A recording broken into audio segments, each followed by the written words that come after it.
So I'm very pleased to welcome today Erik, who is a senior procurement executive specializing in procurement excellence, but with a really great and varied background. And I'm very happy to have you joining me today, Erik. Thank you very much for taking the time. And how are you? Hi, thank you. Nice to be in this discussion, and I'm doing fine actually. I look forward to talk more about procurement today. Excellent stuff.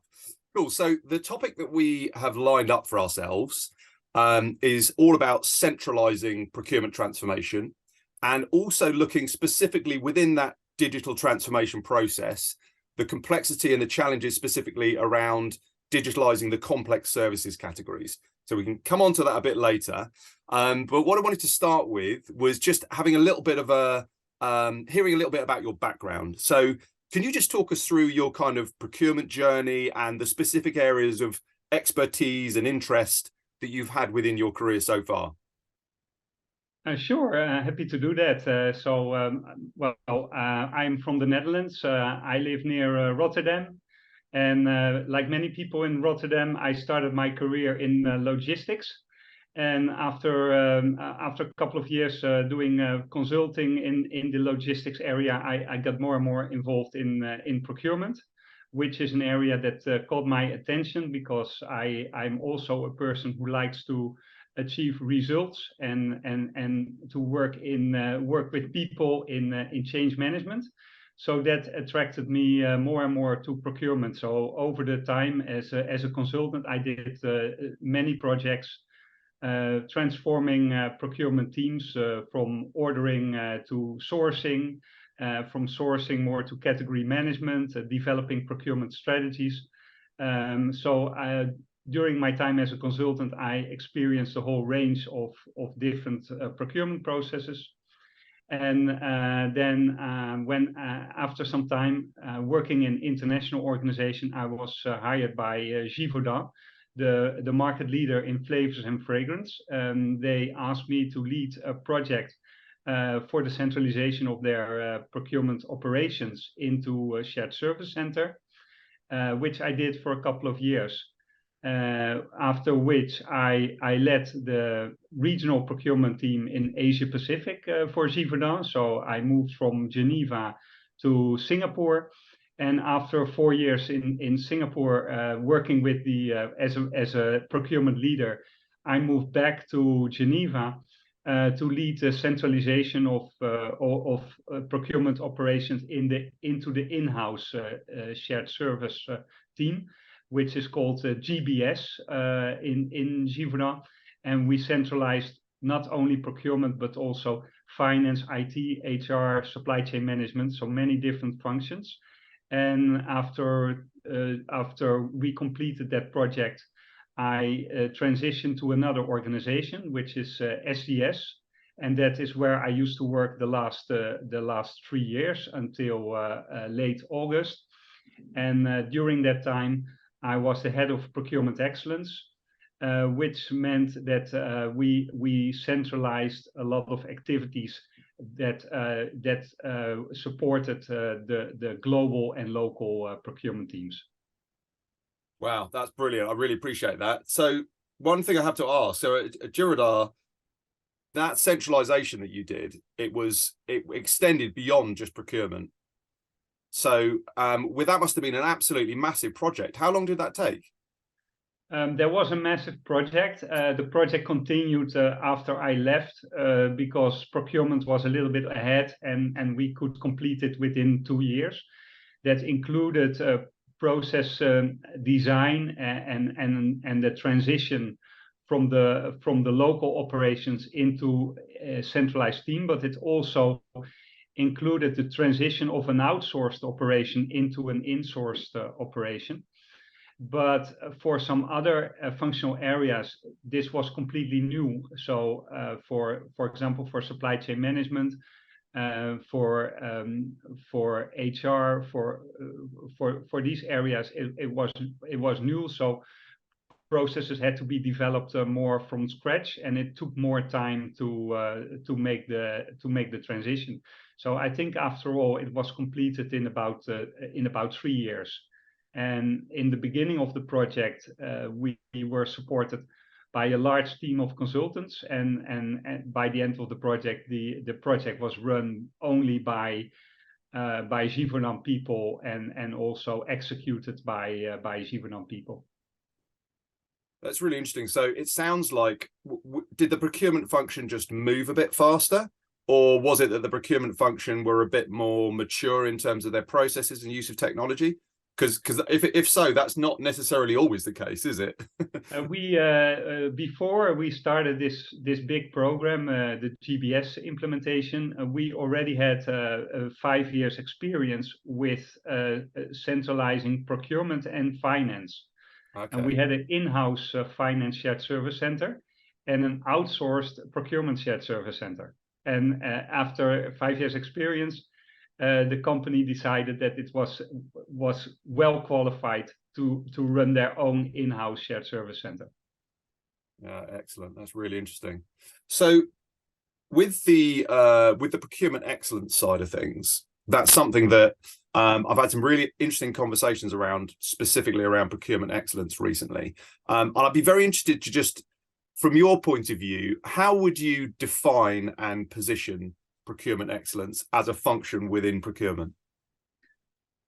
On the one hand, I would define procurement excellence as a part of the global organization, or it's a central function, which supports mainly the procurement organization. And the activities of procurement excellence run across all categories of procurement and also run across all the different layers of procurement. Say it can address operational procurement, it can address strategic procurement, but also it can address local plant located operations. And in terms of, if you're looking at a procurement digitalisation process, what do you see as the impact of procurement excellence? Is it the thing that makes it happen? Is it supplementary? Is it depend how the organization utilizes it? How do you see the impact of procurement excellence on digital transformation? I think procurement excellence role is about change management and implementation. So making digitalization happen is about implementation, changing behaviors of the people in the procurement organization. So it's key for procurement excellence to support that transition. I think also the role of procurement excellence is to do the things once instead of to have it done in every category or in every plant. So if there are things that categories or plants are doing double, for example, reporting, if every plant is doing their own procurement report, you might as well centralize it and do it in procurement excellence and let the plant and the category make their own filters for their own reports. So that's an example. But in general, I would like to say that these are the kind of things that procurement excellence can do. They can define the processes so that not every plant has to define and develop their own processes. And then, of course, when we do digitalization, I believe that processes are leading. So when you run a process, you need resources, you need human resources to run processes, or you need technical resources to automate your processes and to make them more efficient. So you can only do that if you have defined some kind of process. Yeah, I think that's a really good point, because ultimately, if you just take an approach of we're going to digitalize stuff, if you're taking a bad process and embedding it within a system as a digital bad process, you still have a bad process. So someone said the other day, I heard someone say, you're just automating chaos, basically. Yeah, exactly. On the other hand, it can be that there are very good systems that are a little bit different than your own processes, and then maybe you need to adjust your process to the system. Yeah, I think from a technology point of view, when we work with customers, we specializing in the complex services area that we do, we understand those processes very, very well, and we go really deep on those processes. But that doesn't, so we have a kind of best practice that we've learned from customers that we work with within different sectors, different countries, that have different ways of approaching it. Having said that, you still need to have a level of configurability, because every different company is unique in the way that they do things, how the processes work, depending on what type of business they do, how those processes work. So it feels like there needs to be a middle ground. Your technology might bring some clever ways and sensible ways of doing things, but also in your industry, you're going to have worked out processes that are important for you as well. Yeah, I think so. And then you need to find probably the technology that supports that process the best. And there is probably not a technology available that 100% supports that process. So then you need to tailor a little bit your process to the technology, and that's not a problem, because only 20% of the activities deliver 80% of the value. So not all steps in the process are strategic. Yeah, exactly. But as you say, the processes are the leading factor. And I think that's crucial. That's a really good point. Before you, yeah, and the good thing about having a kind of process in place, it doesn't have to be extremely detailed, like you see sometimes endless physio charts with minor steps that need to be updated every time, which is, I think, not very effective. It's better to make the adjustments than to the process, so that it suits what kind of system is available.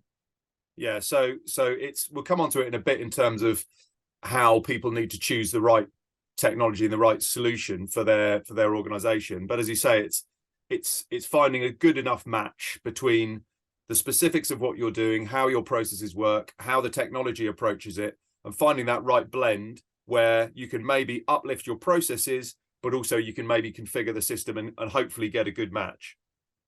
Yes, I think as an organization, we don't know everything, and there are always good providers of technical solutions or advisors who have some good ideas that you need to look out for and adapt to. Yeah, I think that's very true. I think particularly where you have kind of best of breed providers, or providers that are maybe slightly younger in the market, because they're constantly adapting to what their clients are doing and they're constantly learning. Whereas I think with some of the very, very large providers, obviously they have a high level of best practice already because they have so much experience in the market.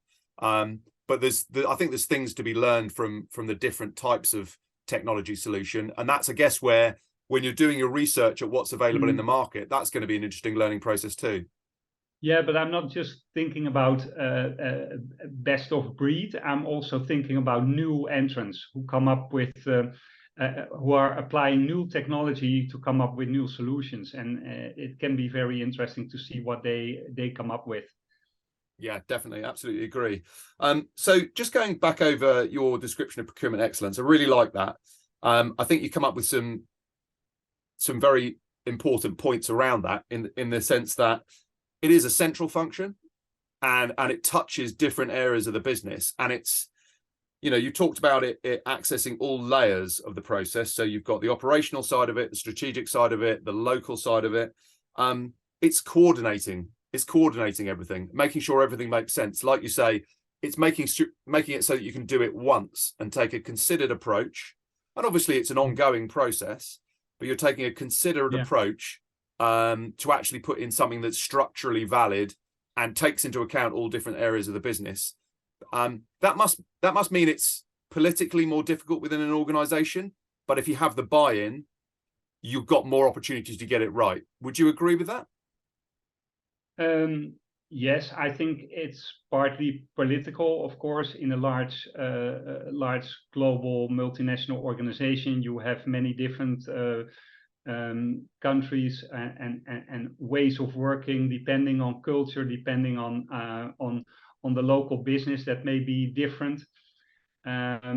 So the good thing is that when you define something centrally, you will see that it doesn't work equally well everywhere, and you have to be open to see why does it not work, or are there valid reasons why it doesn't work? Because they have a better way of working in the country. Then you definitely need to adapt and identify some what we call best practice or pockets of excellence that we can transfer into the rest of the organization. So it's a balancing act, I would say, between trying to define something that works for all, and then adjust it to the ones that, the examples that are better or that are improvements to what you have.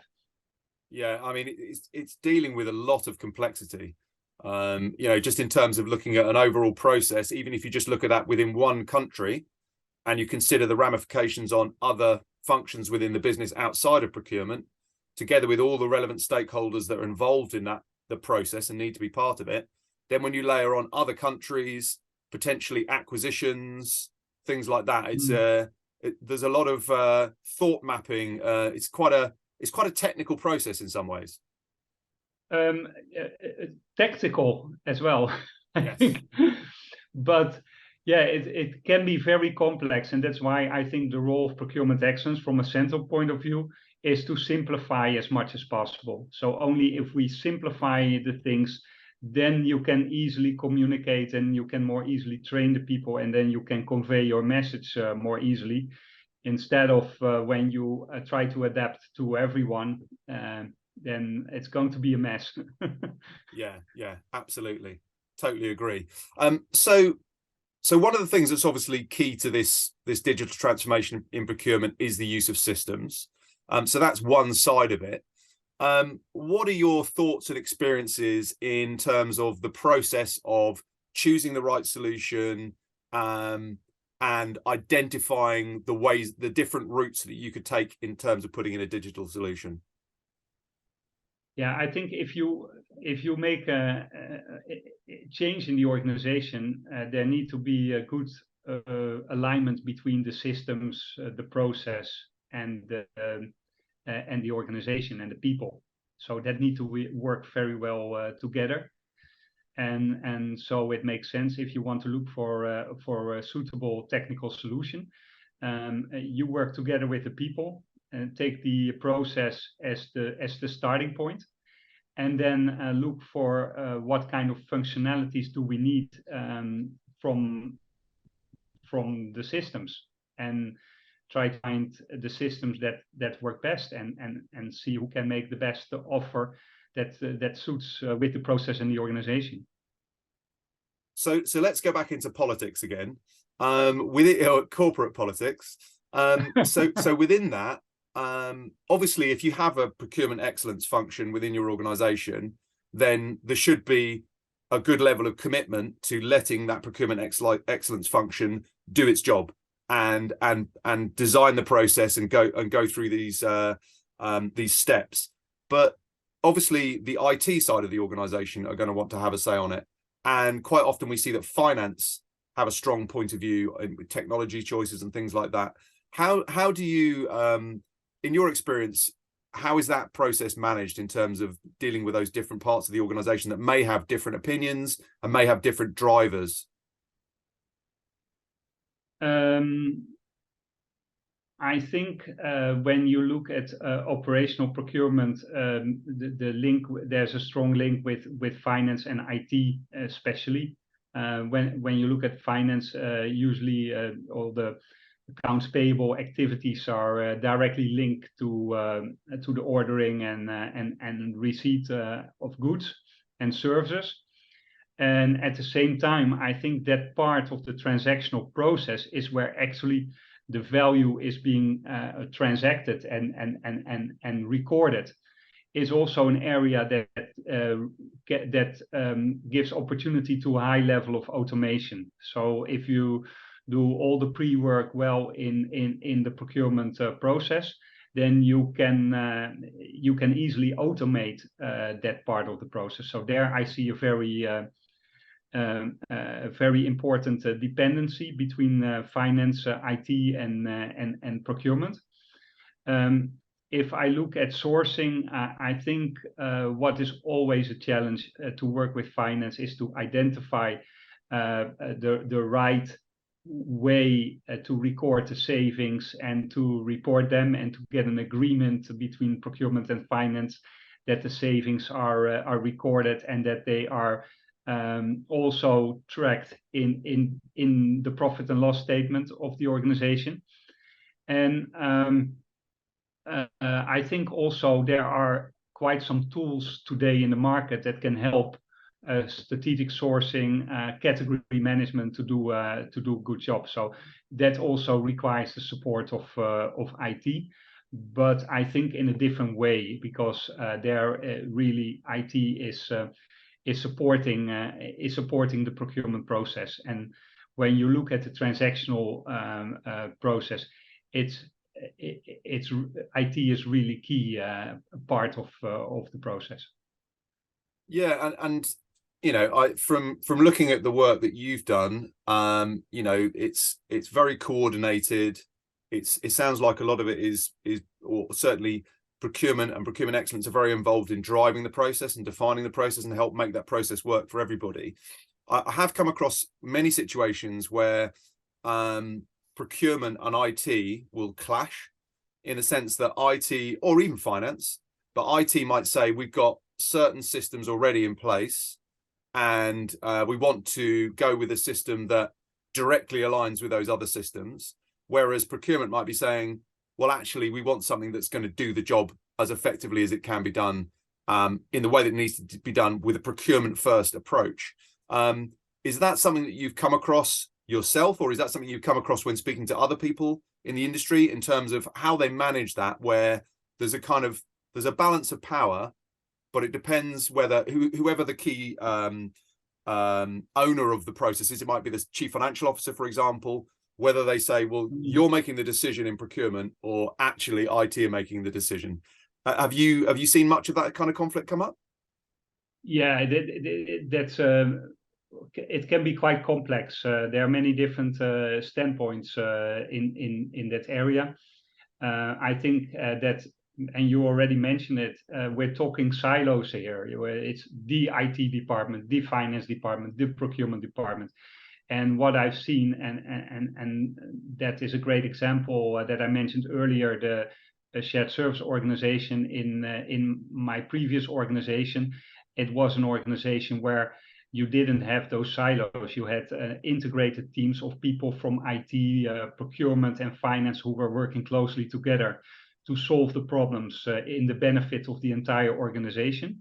But I've also come across situations, and I heard about situations where these are different functions, and they have their own objectives. And sometimes the IT department is already happy when they deliver the technical solution, and even when nobody is using it, or finance is find it very important that we see the savings in the P&L statement, whereas procurement is already then working on another project and not interested in it anymore. So these kind of things require very close cooperation, and therefore I think it's important that organizations try to how you say that in a nice way, get rid of the silos in the organization, and increase close collaboration and communication between those departments, so that everybody finds a win-win in the end. Like you say, it comes back to centralisation, which is the key theme of what we're talking about here. So in terms of choosing the right solution, there are many factors involved with that.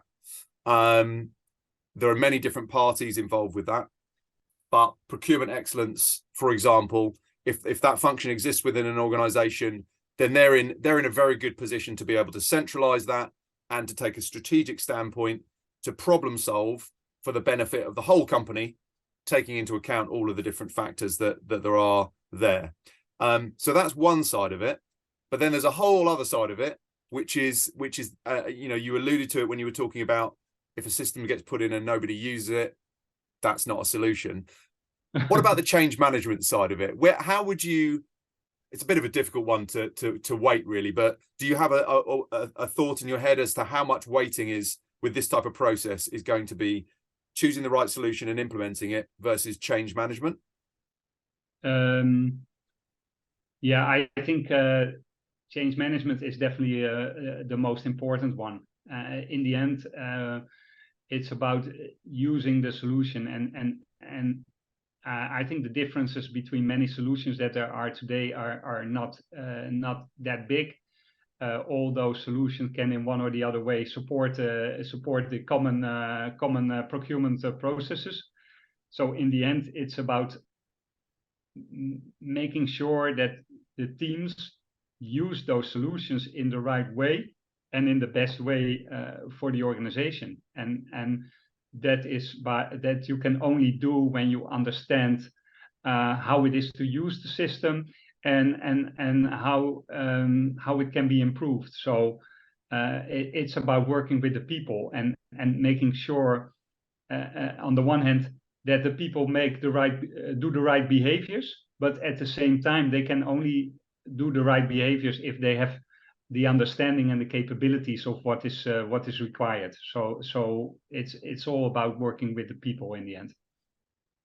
Yeah, and at what point in the process, obviously it's going to depend on the specific scenario that you'll find yourself within an organization. It's going to depend on that organization, but how much of the so you've obviously got the process definition side of things, and understanding what's the as is scenario, and then obviously leading on to where you want that process to be. But when you look at the change management aspect of it, how much of the conversations around change management have already taken place by the time you need to start looking in the market seriously for the right type of system? Is it something that the two processes will start very much in parallel, or is it that you'll have a lot of process work and a lot of change management discussion before you even start looking at systems? I think that depends very much on the situation, but to my experience, I have had similar things. But once that you're going to look for a solution, you already have to think about change management. So probably that's the way it goes. You think about a certain part of the process that's not working well, or that can be automated. Then you start thinking about a solution, a system or something like that. Then that's the right time also to start thinking about change management, because when you get the buy-in from the people in the team who are going to really work with that solution, that's already a big gain. So if you can involve them already in selecting the right solution, or in identifying the issues that they face, then you have a much better starting point than when you do it as a kind of ivory tower, or from an ivory tower where you sit as a procurement excellence overlooking the procurement organization, and you tell them, okay, we think this is best. Usually that doesn't work very well, because then as a procurement excellence department, you're then too far away from the day-to-day business and the needs of the stakeholders of the procurement organization. Yeah, I think talking about being close to the day-to-day operational considerations and thinking about actual user journeys and what people are doing on a day-to-day basis is extremely important, because the chief procurement officer is probably going to be very involved in the process, sponsoring the process, and involved to a certain extent. But in my experience, quite a lot of chief procurement officers wouldn't necessarily be so close to the day-to-day activity in terms of understanding the things that could be a real headache for people, the things that could get in the way. So I feel like that's another area where procurement excellence acts as an interface and as a central point to consider the factors from top down and also bottom up in terms of understanding how it all has to fit together. I think the buyers and the category managers in the procurement organization, they understand best how the business, how they interact with the business and what are their requirements. So they understand that best. And as a procurement excellence, you can always, it's always important to have a good understanding of that. But I think, yeah, you're always a little bit behind the fact compared to the local and global procurement teams. Yeah, and it ties in with something you were talking about earlier when you were talking about defining and positioning procurement excellence. Yeah. I think a very valid point you made was the fact that it goes across all categories. And that's a whole other level of complexity. Again, it depends on the shape of the organization, and how things are weighted towards different categories. But there are going to be certain things that every organization is going to be procuring, and those processes are going to be similar. And then there are going to be things that are very specific to the organization, that are a bit more, maybe even a bit more bespoke in the way that they are managed. But there's a lot of considerations to take in there with that cross-category approach. Mhm. And when you're going through this digital transformation, do you often see a start point where different categories, so like we were talking about the different locations, maybe different categories are doing things in very, very different ways, and if so, are there ways to bring that together as well? Yeah, I think on the one hand, every category should follow a common kind of common process.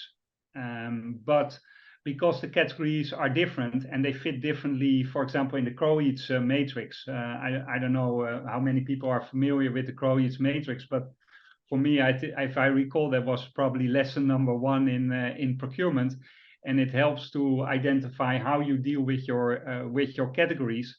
And that way, it shows directly that all categories are a little bit different. So yes, there can be a common process for each category, for category management, for sourcing, and so on.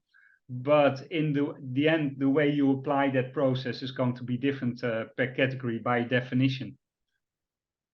Yeah, I agree. And I want to come on to looking at some specific categories around complex services in a second. But just going back to the kind of change management side of things. Mm-hmm. So obviously, you're bringing in a system, you're bringing in a solution. Adoption, as you say, is absolutely critical. You look at the budget involved, just in terms of buying the solution. You look at the time cost involved of coordinating all these departments and bringing it all together. It's only really worthwhile if the result is following what has been designed effectively, and it's working for people, it's working for suppliers, and it's working for the central functions of the organization. Now, I personally believe that how various systems and solutions provide their solution and how their solutions are designed can have a certain amount, and a very important effect, but a certain amount of effect on adoption. The easier something is to use, the more likely people are to use it. If it's very difficult to use, that's going to provide obstacles for people. But in terms of that adoption pathway, what do you see the balance between how important is a really easy to use system versus how important is really good training and getting the process right in the first place? Well, yeah, also that depends very much. Generally, I think if you use the system on an ad hoc basis and it's not really part of the core of your role, it's really important that it's user friendly. If, for example, if you're in operational procurement and you use the system really as the core of your job on a daily basis, you have to order materials all the time, and you have to follow up and ensure timely delivery, etc., which is actually very happening a lot these days. Then usually you see that people have invested a lot of time in understanding the system, and they are very much used to. While if you were new to it, it would take quite a long time to understand it. So then it doesn't really matter if you use the system on a daily basis. I think on the other hand, if of course it's always important that the system is efficient. There were some times when companies were implementing ERP systems that were not very user friendly, that required a lot of separate files with codes and translations in order to enter the right codes in the right fields. I think I was thinking those days were over, but apparently that still occurs. That's very inefficient, but that is not really talking about user friendliness. That user friendliness means if you use it on more on an ad hoc basis. For example, if there's an ERP system and you're a manager who has to approve something, I think it should be really, really user-friendly, because it's not something you do on a regular basis normally. And of course, all systems have to be efficient. That's what automation is for. I think generally automation is there to make processes more efficient and to remove any human errors from the process. Yeah, yeah. And as you said earlier, if you've got that process right in the first place, then you can concentrate on making it work as effectively as possible with your chosen solution. And you can endeavor to configure that, bearing in mind your process and how your organization works, to make it as easy for people as possible. Yes, and then of course, then it's much easier to implement. People like a system that is user-friendly, of course, much more than a system that's the user's enemy. Yeah, and I think when people are adopting, whenever we adopt something new in our personal lives, even if something, something on your phone has to update and has changed a little bit, sometimes it's a bit annoying at first, but then you realize the benefits, and it's just, human nature really, isn't it, that people look at change initially and think, oh, I don't want this, it's going to be annoying. It might take the people a little while to realize that it's going to be better. But I guess if you've got the right stakeholder engagement and the right change management approach up front, then everyone is bought into the fact that this is going to be better in the long run. Yes, not everybody. It's always, if you don't know how long it takes before you cross that barrier of learning the new system and so on until you can see the benefits, then there's always some resistance to change. Right. I think, as I say, that's just human nature, really, isn't it? So with procurement excellence, you are taking an overarching view and you're looking across categories. So that's going to be dealing with vastly different things that the organization are buying, both goods and materials, and also in terms of services. So I just want to have a look at the services side of things for a few minutes. That's obviously an area I'm particularly interested in. From our point of view, we always look at complex services across the relevant categories that applies to, whether it's marketing, legal, IT, consulting, etc. I just want to look at the specific challenges that you have around services. So obviously there are different types of services. When you look across the categories, how does that sit in your head in terms of the different services that your organization might buy? I think services are everywhere in the Croyd's matrix. They can be very strategic, they can be bottlenecks, or they can be routine or leverage. So something, something to consider. Definitely. I think on the other hand, especially when it becomes more strategic, it's always a challenge to convince the business or the stakeholders that there is an area where procurement can add a lot of value. Because generally comments I get from stakeholders is that they say, yeah, but procurement doesn't know exactly what we need. It's for them already very complex, let alone for procurement. On the other hand, procurement knows the process in vendor selection, so they can definitely help a lot and take that effort out of the hands of the stakeholders. And on the other hand, when it's a routine, it helps a lot to standardize what we're buying and make it more transparent and simplify it for the supplier and for the company, of course. Yeah, I mean, it's interesting what you were saying about the resistance, because so I see two types of resistance generally in conversations that I have. One of them is kind of C-suite resistance, where it's very strategic, for example, consulting services, where the procurement don't really have a huge oversight or a huge involvement in that. I see that rapidly changing, particularly where organizations are very cost conscious, and the current economic geopolitical climate, and looking at their consulting spend, for example, also looking at things like wanting to understand ESG, diversity, and other factors within those services categories, rather than just saying we always use consultancy X because we just do. So that's one area that I see resistance, but I think it's being reduced. But it's interesting what you were saying about with some of the more complex services, business buyers and stakeholders kind of saying, you don't understand it, you don't know what we want to buy. Because I would propose that in a lot of situations, the buyer sometimes doesn't know exactly what they want to buy either. And I think that is where the complexity of services and the buying process and the procurement process and the delivery process around services is very different to buying goods and materials. Goods and materials, there will be people who are very specialist in that. They absolutely understand it from a buying perspective. And of course, their suppliers are going to have real expertise as well. But services are so varied and so vague, if we go for the kind of more complex end of it, and they're harder to define. So I think there's a value that procurement can add in terms of, let me look at your requirement, but I can't tell you everything about cybersecurity, for example, but I can help guide you through the process of understanding what it is you want to buy. Would you agree with that? Yes, I think that's exactly what can be the role of procurement. It's to manage a process and to get the best value out of the process. Stakeholders think that procurement looks at cost and spend, which is something that, of course, caused by the procurement people themselves who focus on that area.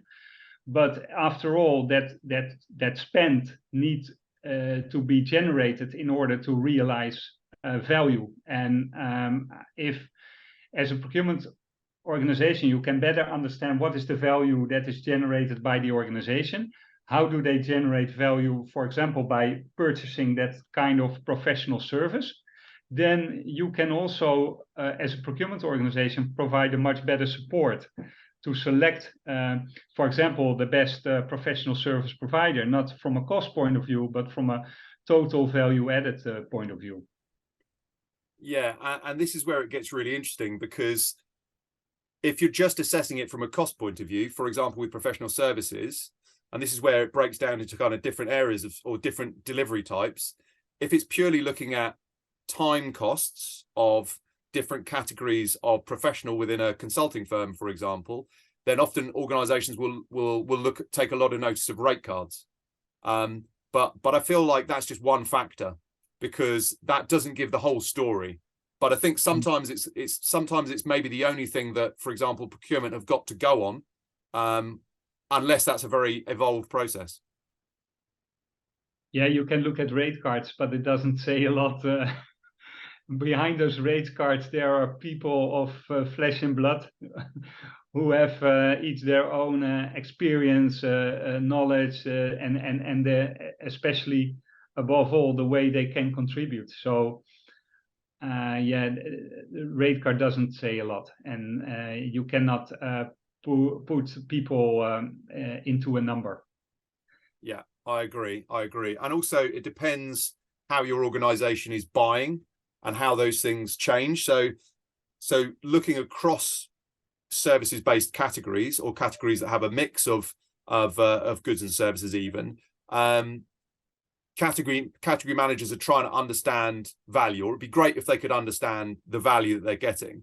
But there's different flavors of services. So how do you look at the challenges in terms of what you're buying, in terms of the different things that you could be buying, whether it's an outcome or man hours, etc.?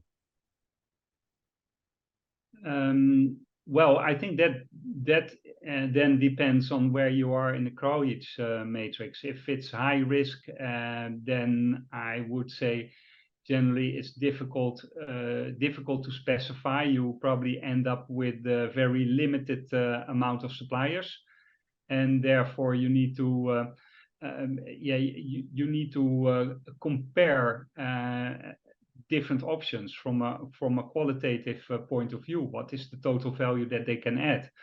Well, if you have a service that can be more easily specified in the basic areas of facility management, for example, cleaning or security, there are many more standards for those kind of services, so you can more easily compare them and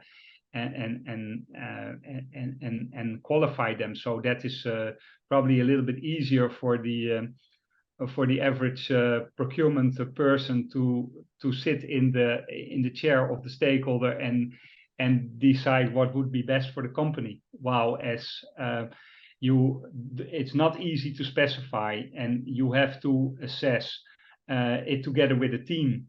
Then it requires a more leadership role from the procurement person who takes the lead in the process and makes sure that the assessments by the different team members are going to be used in the final decision and in the selection of the best candidate and in the selection of the best solution for the company. And obviously part of that process is also going to involve the supplier input in terms of their specific expertise. And once you've defined the requirement to a level that you can start assessing the options in the market, how are they responding? What are they suggesting? What is their approach? And then obviously allowing, internal stakeholders to be able to evaluate that under the guidance of procurement. I feel like that's potentially quite a valuable part of the process, because again, that's where potentially, if you're buying something like cybersecurity, for example, that's where the real expertise sits. How much do you see that supplier input feeding into that definition process? That's very important. I think that is where the supplier can, on the one hand, differentiate himself from his competitors, and that is where they add value to the organization. And I think it's up to the procurement team, the buyer, but also the users of that service, the stakeholders, to define the right criteria on which basis to select them, to reduce the amount of chemistry or gut feel in the selection process, which you cannot reduce entirely. I think if it's a complex service that you're buying, there's always a good amount of feeling in the decision that is based on trust or based on assessment of the quality of the team and so on. Yeah, and I think that makes sense as long as the process is structured in the right way, by allowing it to be a competitive process where you can assess different opportunities and different viewpoints. One of the things that we tend to see quite a lot is that in complex services, an organization or a stakeholder might go out to the people that they always use and work very closely with them in that kind of pre-definition phase. But unfortunately, what that can then lead to is it's a bit of a self-fulfilling prophecy, whereby the definition has been created with supplier X, and therefore supplier X are going to look like the best fit. How do you navigate? How do you help your stakeholders kind of ensure that the process is not falling into that trap? I think, I understand what you mean. I think if you work always with the same people, whether it's the same supplier or the same team, you will have common blind spots. And I think that's why it's important to have a diversity in the team, to have sometimes a little bit of change in the team. And also when you have a new contract, that's why it's good to explore the market and to run a proper sourcing process. And some categories, like leverage categories, you look probably for the lowest total cost of ownership. And in some more complex categories, you need to assess the total value of the service for the company, what value that service will bring, and compare it with the cost, and then try to make the best choice. But then by comparing alternatives, you can reduce common blind spots. Yeah, I think that's a really good way to describe it. I mean, within complex services, I see the main areas of difficulty compared to, for example, buying goods and materials, or very, very simplistic kind of cookie cutter services. I see that it being the definition of what it is that you require. I see it as being the measurement, because the definition, the complex service is nuanced, and The definition of that is difficult. By the very nature of that, the measurement of it is also difficult. And also that might change along the way. And then there's the performance element. So if you can understand clearly what it is you've defined and you can capture that, and then if you can understand measuring what's happening as to how that's delivered and how it's changed over the direction of over the duration of the project, then you can understand looking at the quantitative indicators that you can capture, and also the qualitative assessment of, yes, maybe it took a bit longer, but that was our fault, or actually they still did a really, really good job. Then you can understand performance, and that ties back into the beginning of the process when you're looking at supplier selection and understanding where you should be pushing your workload. But only when you actually capture all of those things really can you actually, I believe, can you actually really define the kind of value, which I think for a lot of organizations in complex services, I feel like that's quite difficult for a lot of them to do, because it's just the intangible nature of these things. Trying to capture them sometimes in a top level source to pay system, for example, can be quite difficult, whereas they're very well set up to capture catalog buying of simple services and also of goods and materials.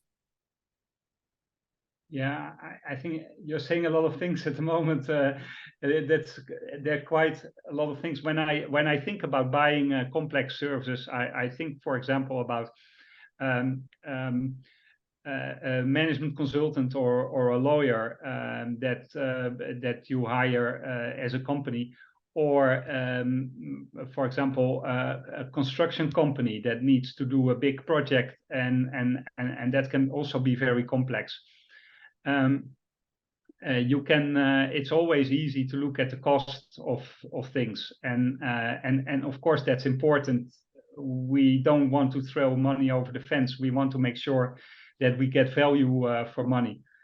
But on the other hand, there are a lot of cases, areas where also procurement is really key, is in the area of risk management and making sure that we purchase the right quality, and that is something you tend to forget when you always look for cost savings. And it's really important to go back to that.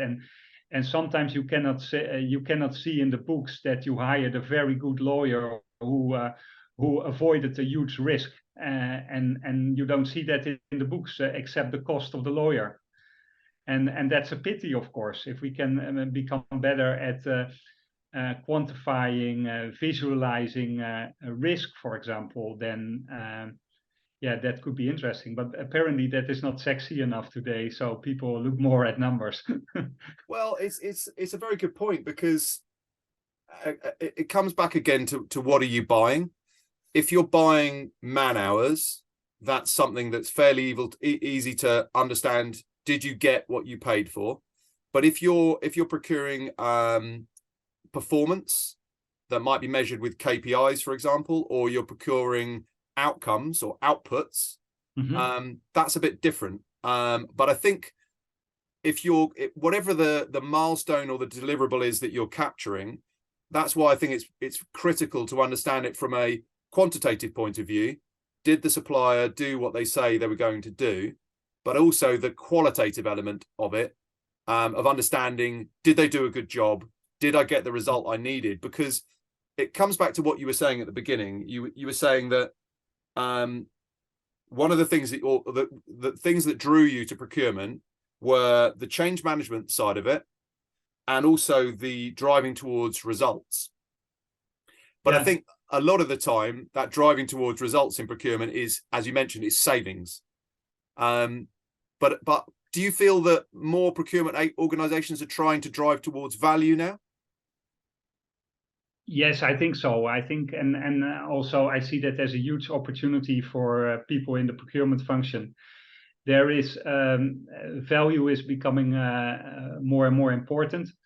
The interest of other functions in procurement is increasing, and the other functions are asking for innovation. They're asking for risk management. They're asking for sustainability. So it's obvious that that procurement needs to deliver in those areas. So definitely it's becoming more important, and I see that is that is what companies are looking for. They're looking for procurement people who can understand how their contributions can bring value to the business and ultimately to the end customer. And how important is the use of technology and the use of digital transformation? How important is that in the goal of capturing more, understanding value more effectively? Well, on the one hand, I think digitalization can automate certain parts of the process, so that way procurement people can have more time available to spend with the business, to spend with the other functions in order to deliver more value. And on the other hand, there's more visibility of opportunities in the organization thanks to the systems that are used in the different departments. So I think that helps a lot. Data analysis across all the functions is becoming easier and give more interesting insights. So there's a lot of room for it. And at the same time, I think with the systems that we have, we can track how we're doing in the areas of sustainability. We can benefit from more innovation. So definitely technology brings a lot of opportunity and also a lot more work, actually. Yeah, I think, the whole supply chain is really mobilizing to support the goals that companies have, not just around achieving their business objectives, or part of their business objectives might be things like, for example, ESG, or very specifically carbon emissions, carbon output. So I think suppliers are mobilizing towards supporting that. And where an organization has an effective digital procurement setup, they have visibility of the suppliers that can support those business objectives. But also I think technology, certainly kind of the newer breed of procurement technology, is very much geared around trying to help procurement organizations understand value more, because it is moving much more in that direction. Of course, cost savings are still important, but I think when you have, particularly in difficult economic circumstances, budgets maybe being reduced or budgets being addressed, if the value is not taken into consideration, then it would be quite easy for there to be, like you said earlier, a blind spot where an organization could reduce spend, maybe in a professional services category, but not understand that they are cutting something out that is delivering real value in helping them deliver new products, helping them be more efficient, affecting their bottom line. So unless they're assessing value, you could really make some bad decisions potentially. Yes, I think so. The worst decision is if you want to cut costs, then the best thing is to do nothing, right? But then you also don't make anything. And sometimes I think that procurement organizations are looking too much at just this one deal with the supplier where they want to get the lowest price or the lowest cost, and forget about the larger picture. So that is something to watch out for. But on the other hand, of course, we don't want to pay too much. A supplier normally deserves to make a decent profit, but not more than that. We don't want to be the only one that pay too much. Yeah, and it's also understanding, how suppliers are operating. For example, if you take areas like consulting, where it might be on a day rate, a time element to it, then you might find supplier A has a cheaper rate card, but it always takes them 2 times as long, or there are always many changes. And I think that change process on the services side is also an important element which differentiates it. And I think, I don't know about you, but I see a lot of organizations find it quite difficult to really effectively capture how a project can move and change over time, because you might look at a project and say that overran, therefore that supplier has done a bad job. But if you can understand what happened at every point in the change process, then you might see that actually it was delayed because of internal factors, or actually throughout that process there was a greater understanding of what needed to be delivered. Is that something that you think organizations struggle with at all? Yes, I think I've seen quite a couple of organizations see that as a challenge. I think it all starts with how well do you prepare? Well do you prepare what you want to achieve, and then it makes sense to put the right resources in place. And if you don't have the capabilities in your own organization, then you look for external providers, and maybe you need to find a very expensive consultant to do the job. But as long as you thought through what they need to do, then and it's not rocket science. It's something well, everyone can do, except a good consultant will use their time more efficiently than a bad consultant, I think. And but still, the end responsibility is with the buying company. So you cannot give all the responsibility to the consultant and say, okay, we don't know what you're going to do, but as long as you achieve the results, we pay you a part of the results. That's not going to work. And also, it's not going to work that you only give them a couple of hours to work, and then that you hope for a nice outcome.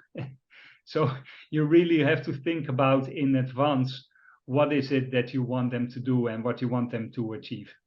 Yeah, and as you say, I think you have to be realistic, and you can put in as much preparation as possible. But for example, if it's an IT services project, or even a consulting assignment, you won't necessarily be able to predict all of the factors that will come up during the delivery of that project. And so I think you can plan as much as possible, and it's very important to do that. But also it's important to update the plan as things change. I can't remember whose quote it was that around, it's all very well planning, but plans always change. But I think that has to be taken into consideration as well, that it's not necessarily a bad thing if plans change, but you have to understand what has changed and why, and take that into consideration when you're reviewing what you've done. Yeah, there are two simple ways to say that. One quote is a bit similar. I think if you fail to plan, then you plan to fail. So definitely it's important to make a plan in advance. You may think about the detail of the plan, because the reality is always different than the plan. That's another one-liner that is there.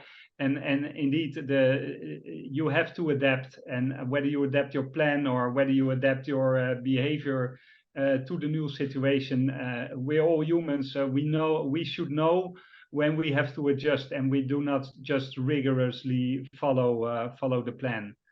So I think that's important. But it's definitely essential to be prepared, and then along the way to make sure that you have a governance model in place to adjust how you work, and how you adapt the plan, and how you make sure that you get the best possible results. Yeah, absolutely. So just to kind of bring everything together with this conversation, we've looked at some interesting different areas. We've looked at the impact of procurement excellence, how that's structured, and how it can drive this process within an organization. We've looked at the complexity around, the obstacles around dealing with complex services specifically. But I just wanted to kind of touch on the concept of really centralizing this and bringing everything together. What do you see as as the kind of holistic process that needs to be tied up with a nice ribbon when it's all finished? I think there's a common process that is in the procurement area, and it starts actually with the procurement strategy, and then procurement strategy will be followed by proper category management plans or strategies, These, of course, should result in projects. It can be sourcing projects, but it can also be other projects that deliver value in the category across the organization, of course. And then you have the common sourcing process that is following the sourcing plan. When you have a category strategy, results into a project plan. You have a sourcing process that results normally in a contract, and that contract is maintained and followed by the procure to pay process, and of course that ties into the accounts payable and the financial books of the organization, which we normally call procure to pay. So I see that as an end-to-end process, and these steps are usually well linked to each other. So there are a couple of tools in the market which I think can be very interesting. That can actually support the entire process. At the same time, in parallel, of course, you have to be a very good business partner that maintains good relationships and demonstrates results to the business stakeholders. And at the same time, of course, and that's the key role of procurement, is to be a good supplier relationship manager. Not only securing the deliveries, but also having good relationship with the account managers, and make sure that also not only make sure that the supplier respects you as a customer, but also understand the value that the supplier can bring, which is much more than only the materials or the services that you order. Yeah, absolutely. And I think, as you say, there are various systems out there that can act holistically to bring all these things together. And it's very interesting to see the growth of these kind of source to pay ecosystems that are being developed by some of the larger providers, where they're working with specific vendors and best of breed providers in particular areas, and kind of solving the problems around things like integrations before the customer even has to assess the solution. Is that something that you can see a growth in that area with regards to these kind of linked ecosystems? I think so. I think there is a lot of opportunity for that, and especially what I mentioned, the area, well, the different areas of the process require more and more digitalization, especially in the area of procure to pay and source to contract. I still see a lot of manual work that is not necessary. And on the other hand, we should see more manual work on developing good category strategies or developing good procurement strategies, instead of doing doing manual spot buys or doing manual orders.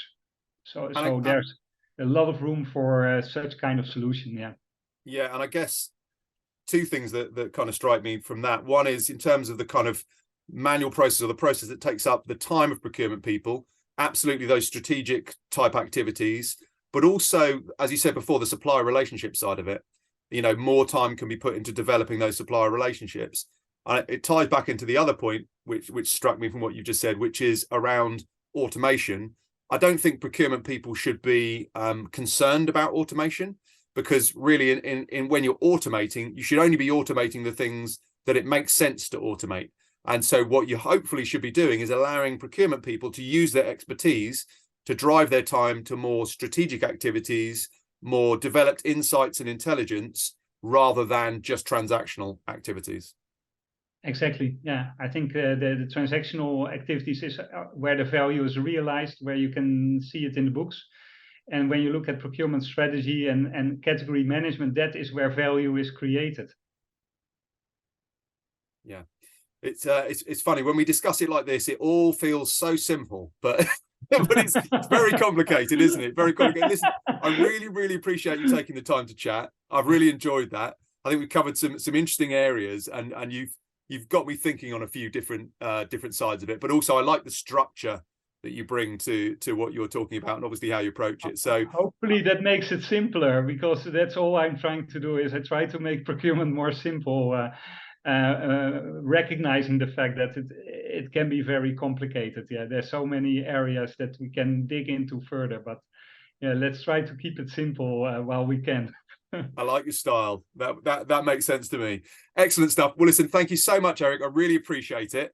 I really enjoyed that conversation, and yeah, maybe further down the line we can dive into some other areas that might be of interest as well. Thank you very much for the conversation. It was very interesting to talk with you. Excellent. Thank you.